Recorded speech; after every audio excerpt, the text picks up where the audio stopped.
Good afternoon and welcome to this Community Outcomes meeting for June. I'm Mark Burns-Williamson, the Police and Crime Commissioner for West Yorkshire. Could you just introduce yourselves, please? Thank you. Yes, good afternoon, I'm Dee Collins, I'm Chief Constable of West Yorkshire Police. Good afternoon, I'm Catherine Hankinson, ACC for Local Policing and Safeguarding. Good afternoon, I'm Detective Superintendent Matthew Davison from Council Service and Policing and the Regional Coordinator for Prevent, Protect and Prepare. And good afternoon, I'm Jane Sykes, Interim Chief Exec here at the OPCC. Thank you. The first item we have is the notes of the previous Community Outcomes meeting held on the 17th of April. The notes are there covering all the areas that we discussed. Is there any matters arising from those? Not from myself. There are some actions, but I don't know if you want to go through those questions. In terms of the actions, are they? I think they're all ongoing. Yeah. So the first action was on the cybercrime item, where we said that future updates, or the next update, will come to the January meeting of next year, which would have further analysis on data around the flagging of certain cybercrimes on the police system. So that will be ongoing. The next item around antisocial behaviour was to bring further information on signposting interventions to be put in place around high volume service users, shall we say, in terms of antisocial behaviour stroke mental health issues for both victims and offenders, and any lessons learned. So hopefully that will be included in the next report. And I also undertook to work with yourselves, Dee, to look at exploring referrals through to restorative justice commission services, which we've just awarded a new contract to Restorative Solutions. So again, that's something we will take up with you in due course. There was no actions on hate crime or the drugs and alcohol misuse, and then we just had future agenda items, which of course we are discussing today. Okay, in terms of urgent items, not necessarily urgent, but I will raise them under this item. So obviously we welcome the work that's been done around the violent crime strategy. Obviously we've had a lot of reports recently around knife crime, which is featured in the media, not just in West Yorkshire but on a national basis. And as we know, a lot of that has been reported in London, and we have seen an increase in serious violence offending in West Yorkshire as well. And it's really just to ensure that we are recording offences across the piece in terms of that serious violent crime strategy. Well, yes, as you know, Commissioner, we don't have a violent crime strategy per se here in West Yorkshire Police. What we do is we have a series of strategies that pick up each of those specific issues that are outlined within the national approach. I would say that our recording practice has significantly improved, and you've seen the compliance results through the force accountability process over the last few months. I'm fairly confident also in terms of being able to signpost you to activity that's going on at each of the various districts, and indeed we've now got Catherine proactively leading on this for us with some support. There's a number of things that are in place that we could talk our way through. I think we've provided you with a written update. And of course one of the key things is to make sure that we're picking up any funding opportunities that may come along as part of this national approach. Clearly what we do have to think about is that we need to be innovative in trying to access that funding rather than trying to do something that perhaps has already been done elsewhere. Yeah.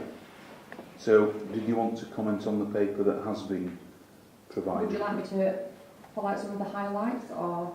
Yeah, because the reason why we're sort of raising it under urgent items is because, as you know, I've been asked to sit on a task and finish group at the national level with other police and crime commissioners, and you know, obviously I'm aware of the work that's ongoing, so I just thought it would be a good opportunity just to highlight some of the work that's underway. Okay. Thanks.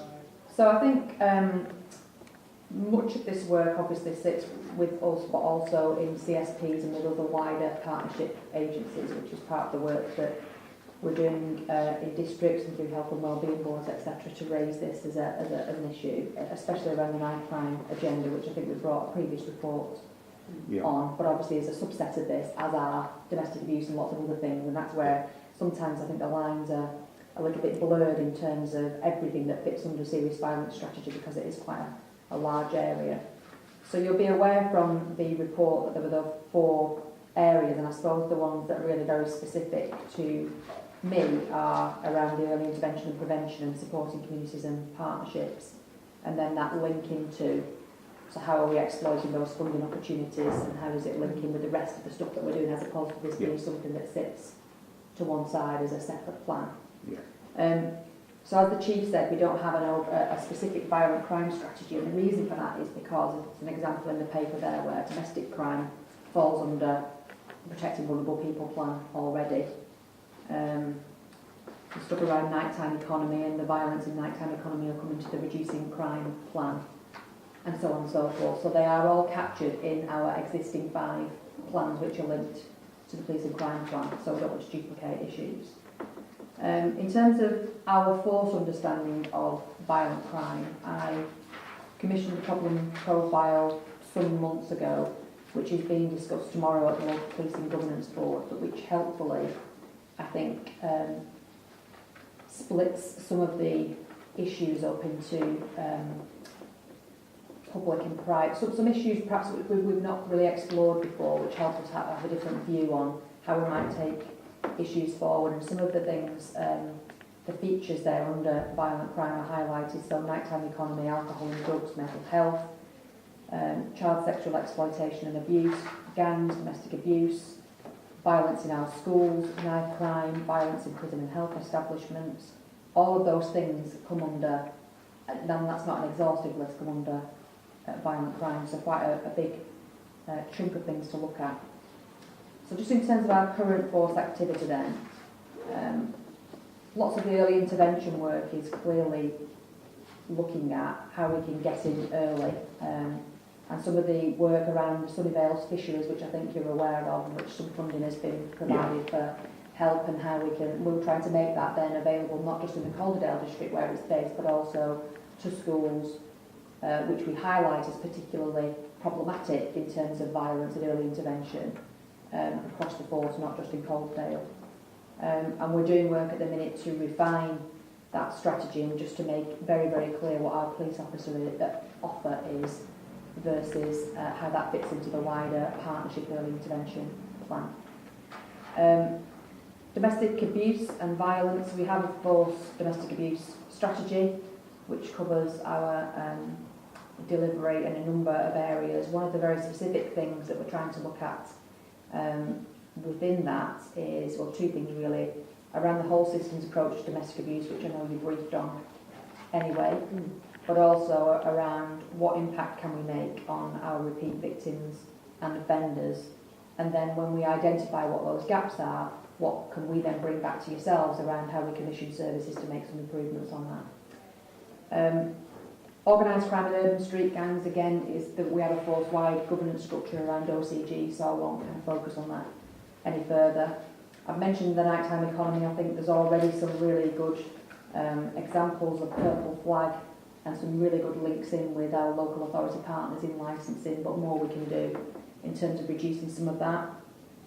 Educational establishments, again, some of this actually repeats, I think, in some of the other reports this afternoon, but we have already delivered some of the early intervention work around knife crime and wider violence to over 100 officers and staff who are now taking that into secondary schools.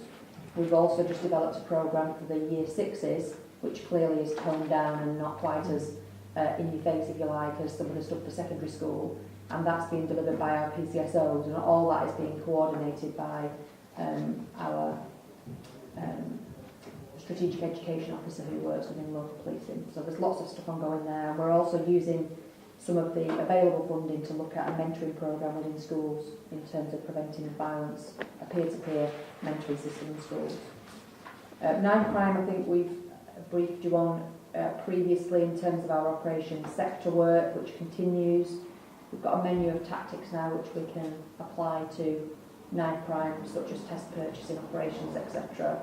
And again, in terms of the linking in with the funding, we've started to look at the Red Thread initiative in accident and emergency departments, particularly in Leeds. I think we're going to try and look at in the first instance, given the fact that that's where the volume and the seriousness seems to concentrate around.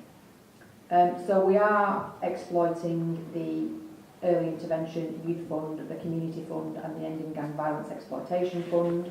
We've got a number of bids in around Street Doctors UK, around the Sunnyvale Fisheries, things with the Terriers Project, with Huddersfield United, lots and lots of things ongoing, so you can be reassured that we have got lots of ideas on how we can utilise that money should we get it, and lots of bids.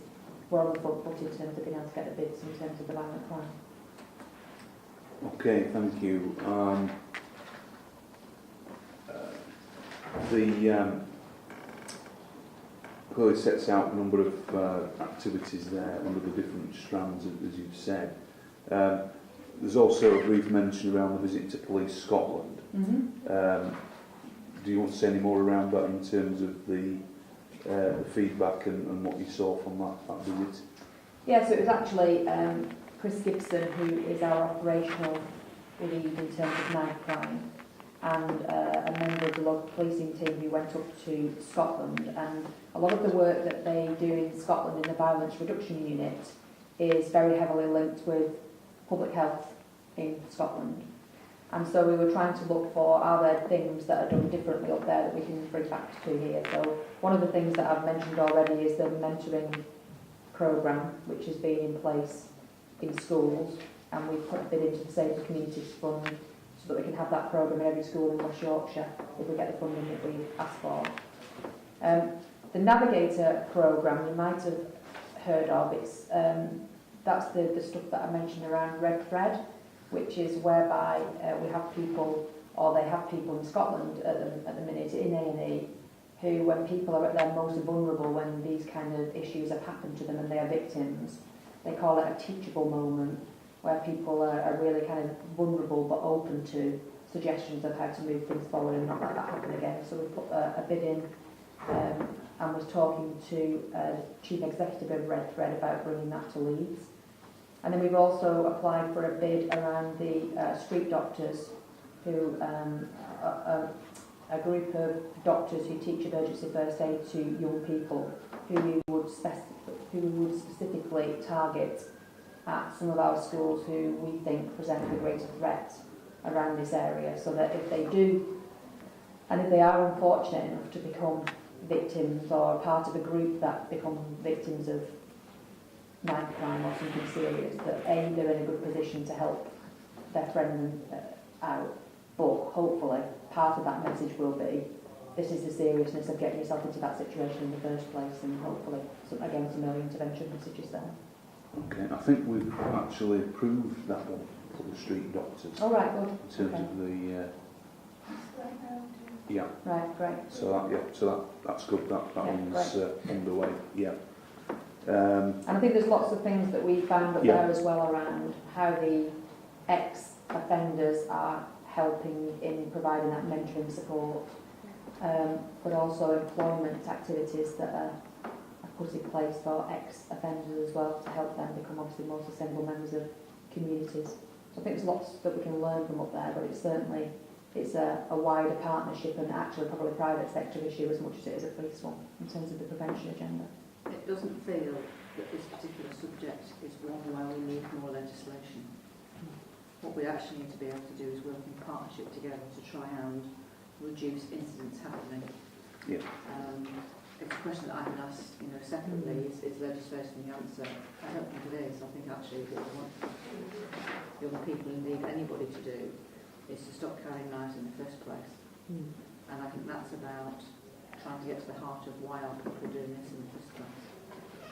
So I think it's a wide-reaching strategy. There are a lot of things for us to think about. Of course, what we are seeing is that violent crime rise, particularly in urban areas. And so collectively, I think as a service, we need to work on this together. Thank you. Yeah, thanks for that update. I mean, as you know, I've mentioned the task and finish group. That was on the back of an initial roundtable meeting organised by the Home Secretary. As you know, I've also supported with yourselves the weapons amnesties that we've had throughout the year, which are important. I think we've had something like 200 weapons or more taken off the streets, which is, important that we continue with those. As you've said, also supporting the gangs crime-related projects in our schools, and I think I'm due to attend one of those sessions in July. And Jazz Khan has been here and spoken to me about and had a presentation actually regarding some of that work, which is looking good.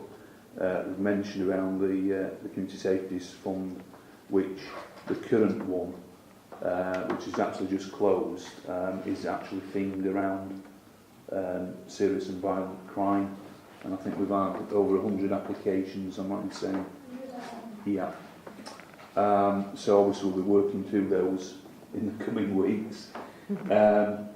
And fairly recently as well, we did sign off funding for joint work between Huddersfield University and the Leeds and Kirklees youth offending teams to look at research into social media and how that is impacting on some of the activities that we are seeing out in our communities.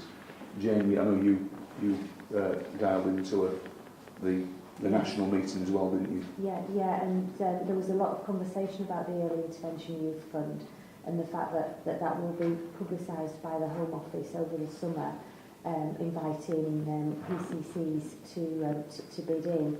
They are looking for the bids to come via the PCC, but on behalf of CSPs. So I think we can prepare for the CSPs turning to the force for the evidence and the narrative that will allow a bid to be developed.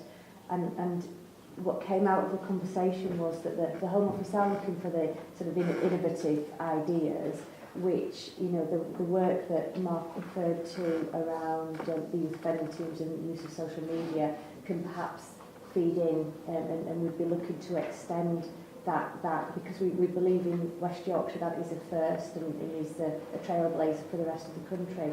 But the learning that you got from Police Scotland around Red Thread, equally, if we make the case that this is something that is absolutely necessary and would be additionality and true partnership work in West Yorkshire, then this is a competitive bidding process, and the Home Office have signalled that they want the money to go to where there's greatest need. So if we can set that evidence base out, then I think we should get what as you say is absolutely needed in our area. Yeah. Thanks for that, Jane. And obviously, hopefully we are relatively well placed, given everything we've said today, to follow up on some of those bids.